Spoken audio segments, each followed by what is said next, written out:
சரி, வாங்க இப்போ மூணாவது ஆப்ஷனை பார்க்கலாம். இது பாதை 3 MBA.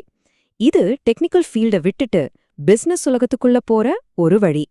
இத நாம CEO ட்ராக்னு கூட சொல்லலாம். நீங்க MBA பண்ணிட்டீங்கன்னா உங்க வேலையே டோட்டலா மாறிடும். இதுக்கப்புறம் நீங்க பீமோட டெப்த் என்னன்னு கணக்கு போட மாட்டீங்க. அதுக்கு பதிலா ஒரு ப்ராஜெக்டோட லாபம் எவ்வளோ, டைம்லைன் என்ன, ரிசோர்ஸை எப்படி மேனேஜ் பண்றதுன்னு கணக்கு போடுவீங்க. அதாவது டெக்னிக்கல் சைட்ல இருந்து பிசினஸ் சைடுக்கு ஒரு பெரிய ஜம்ப் இது. இதிலே 2 வகை இருக்கு. ஒன்னு, நிக்மார் மாதிரி கன்ஸ்ட்ரக்ஷன் மேனேஜ்மெண்ட்ல MBA பண்றது.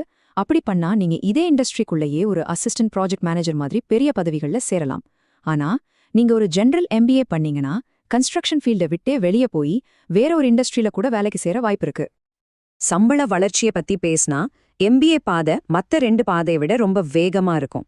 இதுல முக்கியமான பிளஸ் பாயிண்ட் என்னன்னா, சைட்ல இருக்கிற அந்த ஆரம்பகால கஷ்டத்தை, அந்த ஸ்ட்ரகிள் ஃபேஸை நீங்க கிட்டத்தட்ட ஸ்கிப் பண்ணிடலாம்.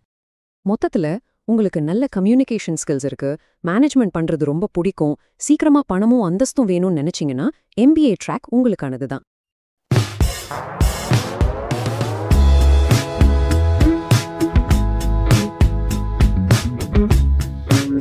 Like, share, and subscribe to Connect and Build.